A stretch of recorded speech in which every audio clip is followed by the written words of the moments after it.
Hello everyone, this is Nalini Vaz, your chemistry teacher, back with the new video from the chapter Biomolecules, and the chapter is very easy and the conceptual one. Today we will discuss the structure of nucleic acids, one of the very important biomolecules. Let us start. Nucleic acids. हम लोगों ने अपनी day to day life में बहुत बार DNA और RNA जैसी terms का use किया है.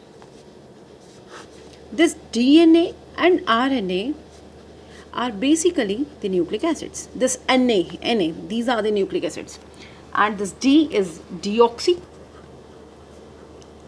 deoxyribo, and R is ribo. Na is your nucleic acids. So basically ये DNA और RNA जो है इनकी फुल फॉर्म होती है deoxyribo nucleic acids and RNA की है ribo nucleic acids. हैं क्या ये nucleic acids? Basically ये जो आपके nucleic acids हैं ये polymers हैं. ये polymers हैं आपके किसके? Nucleotides के. Now the question is what is nucleotides भाई? ये जो nucleotides होते हैं ये आपका एक कंपाउंड है जो कि बनता है किससे? एक नाइट्रोजन बेस से, एक शुगर से और एक फॉस्फेट ग्रुप से. ध्यान से सुनना मैं क्या बात कर रही हूँ. Nitrogen base can be any one. It can be your purine और it can be your pyrimidine. Nitrogen base जो प्यूरीन है वो डबल रिंग 2 रिंग स्ट्रक्चर है और जो पायरिमिडीन है that is the single ring structure. जो शुगर है वो यहाँ पे पेंटोज शुगर मतलब कार्बोहाइड्रेट्स, वो पेंटोज शुगर है. पेंटोज शुगर का मतलब होता है जिसके अंदर 5 कार्बन है, 5 कार्बन वाला कार्बोहाइड्रेट या 5 कार्बन वाली शुगर. ठीक है. And the phosphate group, phosphate group यहाँ पे है हमारा HCPO4. एंड अगर मुझे इसको इलाबोरेट करके बताना हो तो basically 5 P is having 5 bonds, right? 3 will be having OH, H3O and 1 is this O. ठीक है. वो जो एक और बॉन्ड रह गया वो ये बाद में दूसरे न्यूक्लियोटाइड के साथ बनाएगा. अभी देखेंगे वो कैसे. अभी आप इतना सा इसके लिए याद रखिए. ठीक है बच्चे. और देखिए ये जो आपका फॉस्फेट ग्रुप है इसी के ऊपर नेगेटिव चार्ज होता है जिसकी वजह से DNA के ऊपर नेगेटिव चार्ज होता है. So basically it is your phosphate group present in the nucleotides which provide the DNA or RNA to be the negative one. Done. ये जो हमारे nucleic acids हैं DNA और RNA, these are the polymers, the biomolecules present in the nucleus of the cell.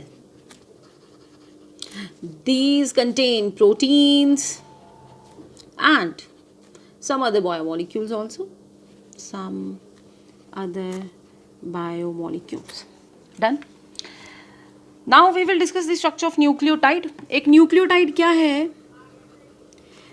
Bio वाले students को आना चाहिए. 11th में बहुत अच्छा टॉपिक था ये. बायोमोलिक्यूल चैप्टर था बायोलॉजी में ही, सेल वाले सेक्शन के अंदर. न्यूक्लियोटाइड्स बेसिकली कंपाउंड होते हैं नाइट्रोजन बेस के. नाइट्रोजन बेस आपके प्यूरीन या पायरिमिडीन कुछ भी हो सकते हैं. एक पेंटोज शुगर 5 कार्बन वाली शुगर और साथ में phosphate group. So this is your 5 carbon वाली sugar. This is oxygen, carbon number 1, carbon number 2, carbon number 3, carbon number 4 and this is carbon number 5. ठीक है. कार्बन नंबर 1 के साथ अटैच होता है nitrogen base and carbon number 5 के साथ attach होता है आपका फॉस्फेट ग्रुप HCPO4. आपका जो न्यूक्लिक एसिड है, मैं जो लाइन बोल रही हूँ उसको ध्यान से सुनिए. आपका जो न्यूक्लिक एसिड है वो DNA होगा या RNA होगा. वो डिपेंड करता है कि उसमें कौन सी शुगर यूज हो रही है. मतलब देखिए शुगर दोनों में 5 कार्बन वाली यूज होती है, दैट इज राइबोस. राइबोस का मतलब ही 5 कार्बन वाली शुगर है. लेकिन अगर suppose second and this is 1, second, third, fourth, fifth, अगर सेकेंड और थर्ड दोनों पे हाइड्रोक्सिल ग्रुप प्रेजेंट है, सेकेंड एंड थर्ड कार्बन दोनों पे हाइड्रोक्सिल ग्रुप प्रेजेंट है, तो जो शुगर होगी दैट इज राइबोस शुगर. लेकिन आप लोगों को तो पता ही है कि जो हाइड्रोक्सिल ग्रुप होता है ये रिएक्टिव होता है और इसीलिए कभी कभी सेकेंड कार्बन से ये निकल जाता है और हमारे पास ये हाइड्रोक्सिल ग्रुप सिर्फ थर्ड वाले कार्बन पे बचा रहता है HCPO4. सिर्फ थर्ड वाले कार्बन पे बचा रहता है, क्योंकि वहाँ से राइबोस ग्रुप हाइड्रोक्सल ग्रुप निकल गया है यहाँ से, तो इसलिए इसको बोलते हैं डीऑक्सी राइबोस। ये ऐसा राइबोस है जिसमें मतलब जिससे ये आपका हाइड्रोक्सल ग्रुप रिमूव हो चुका है। सो न्यूक्लिक एसिड आपका डीएनए होगा या आरएनए होगा, it all depends upon the sugar being used in the formation of nucleotide. अगर न्यूक्लियोटाइड आपका सेकंड और थर्ड दोनों कार्बन्स पे हाइड्रोक्सल ग्रुप्स कंटेन करता है तो वो आरएनए बनाएगा, और अगर सिर्फ थर्ड कार्बन पे हाइड्रोक्सल ग्रुप कंटेन करता है तो वो आपका डीएनए बनाएगा। So what is there in the nucleotide? Basically nucleotide में हमारे पास 3 चीज़ें हैं, SNP, sugar, nitrogen base and phosphate group. Sugar 5 carbon वाली राइबोस और deoxyribose, nitrogen base can be your purine और it can be your pyrimidine. if it is your purine, तो purine will be like this only, and if it is pyrimidine, it is having a single structure, pyrimidine. Done. So this is how a nucleotide is formed by the combination of S and P. Now मैंने बोला जो आपके ये nucleic acids होते हैं ये polymers होते हैं न्यूक्लियोटाइड के। So many nucleotides will be there, ऐसे होंगे आपके न्यूक्लियोटाइड्स, ऐसे nitrogen base, this is H3PO4, ये इसके सपोज मैं डीएनए बना रही हूँ, ठीक है, क्योंकि सिर्फ थर्ड वाले पे OH रखा मैंने। दिस इज सेकेंड न्यूक्लियोटाइड, जो फॉस्फेट का मैंने बोला था ना 3 OH ऐसे होंगे, एक O, और वो जो एक बॉन्ड बचेगा वो ऐसे कुछ, राइट, ऐसे बॉन्ड बनेगा। ये जो फॉस्फेट के ये वाले बॉन्ड बन रहे हैं यहाँ पे, दीज, अब इस तरह से ये लिंक होते जाएगा। न्यूक्लियोटाइड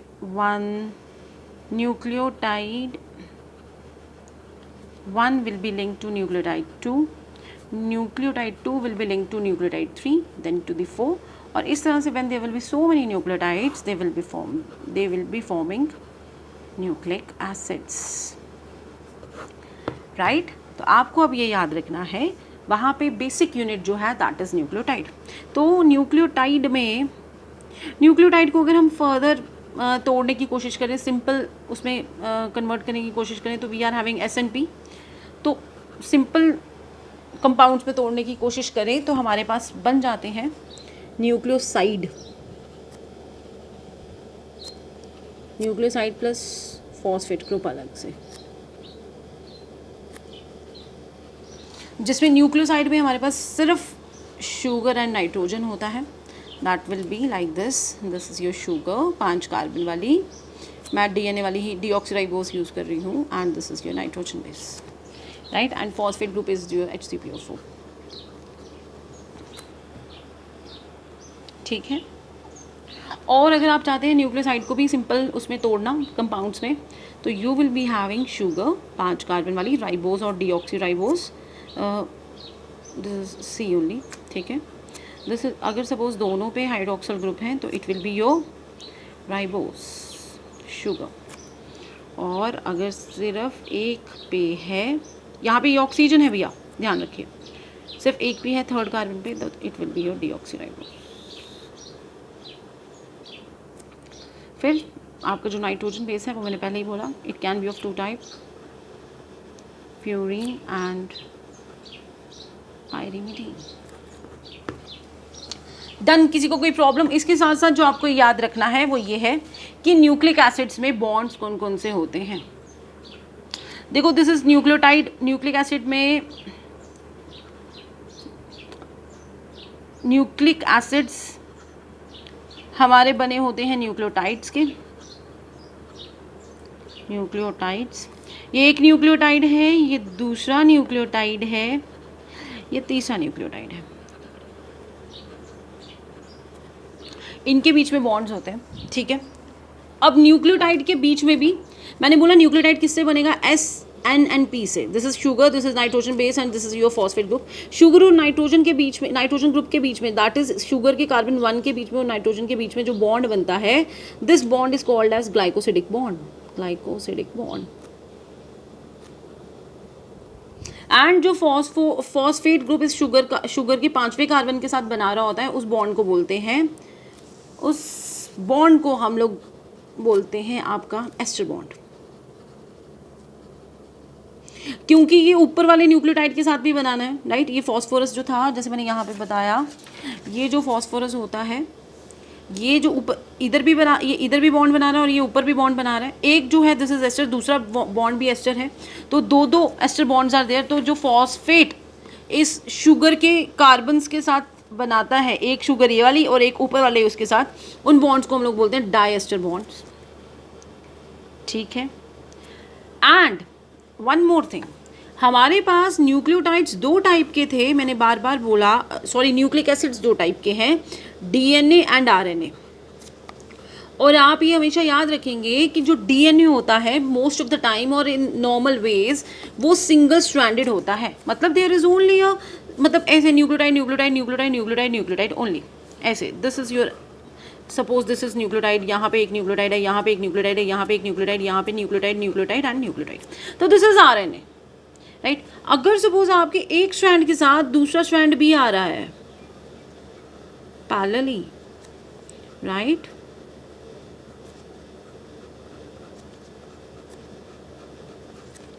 मतलब यहाँ पे कितने स्ट्रैंड्स हैं, 2 न्यूक्लियोटाइड न्यूक्लियोटाइड, फिर यहाँ न्यूक्लियोटाइड, फिर यहाँ एक न्यूक्लियोटाइड, यहाँ एंड यहाँ, आपके डबल स्ट्रैंडेड है, तो it will be double stranded.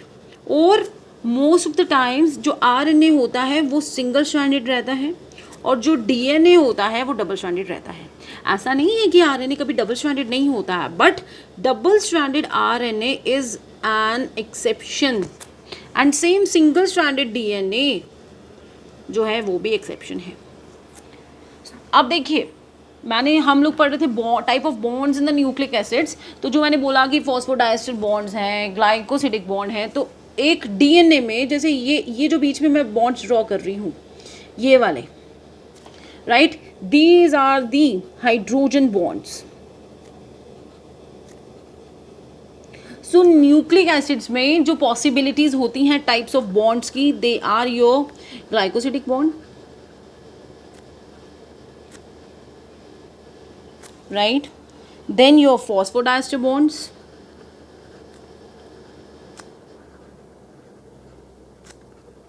and the last one is your hydrogen bonds.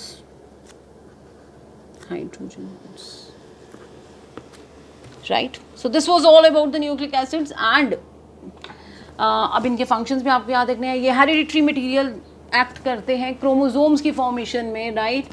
फिर उसके बाद आप ये याद रख सकते हैं कि सेल डिवीजन में ये हेल्प करते हैं, सेल मल्टीप्लिकेशन में ये हेल्प कर रहे हैं, जेनेटिक मटेरियल एक्ट कर रहे हैं, right. So in this way we can conclude the structure, the bonds and the functions of nucleic acids.